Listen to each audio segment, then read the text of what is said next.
1 درجن کے قریب بیٹے تھے خلیفہ عمر بن عبدالعزیز کے. جب مرنے لگے چند دینار 18 دینار چھوڑ کے گئے. 18 دینار میں سے اسی میں تجہیز تکفین کا بھی انتظام کیا گیا, بقیہ جو بچا ان کے بیٹوں میں تقسیم کر دے گا. 18 دینار کیا ہے, اور وہ بھی 1 درجن کے قریب بچے ہیں.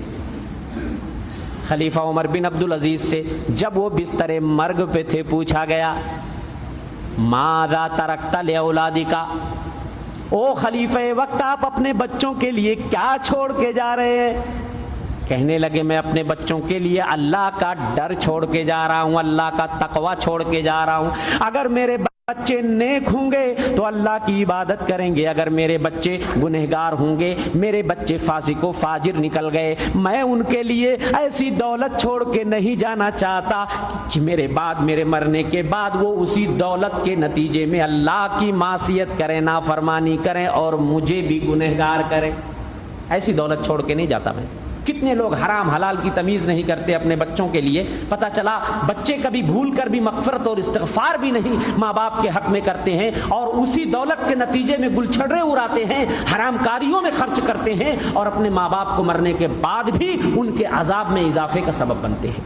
اس کے برخلاف خلیفہ سلیمان بن عبد الملک, انہی کے زمانے کا, بنو امیہ کا خلیفہ سلیمان بن عبد الملک, اس کے بھی تقریباً 1 درجن بچے تھے. کئی لاکھ دینار چھوڑ کے گیا سلیمان بن عبد الملک. راوی کہتے ہیں میں نے دیکھا خلیفہ عمر بن عبدالعزیز کے ایک بیٹے کو اللہ کی راہ میں 100 اونٹ صدقہ دے رہا ہے. 100 اونٹ, اتنا اللہ نے اس کی دولت میں برکت عطا کر دی.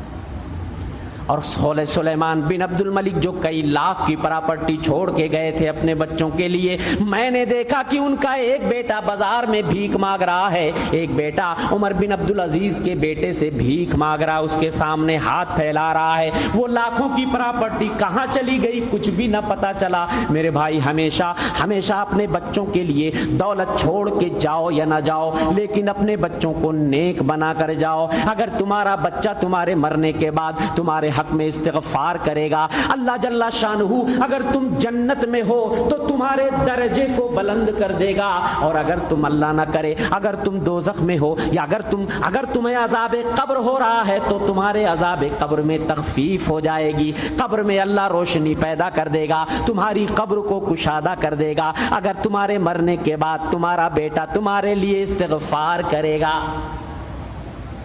نبی کریم صلی اللہ علیہ وسلم فرماتے ہیں جنت میں ایک آدمی کا درجہ بلند کر دیا جاتا ہے, آدمی حیران ہو جاتا ہے, پوچھتا ہے او میرے مولا میں تو مر کے یہاں آ گیا, میرے پاس کوئی عمل نہیں, یہ درجہ جو میرا بلند ہوا کیسے بلند ہوا؟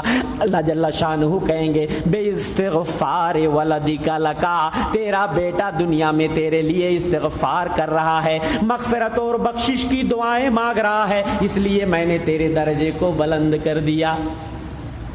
تو میں یہ کہہ رہا تھا, بات دوسری طرف نکل گئی. میں یہ کہہ رہا تھا کہ دیکھیے کثرت اہم نہیں ہے, برکت اہم ہے.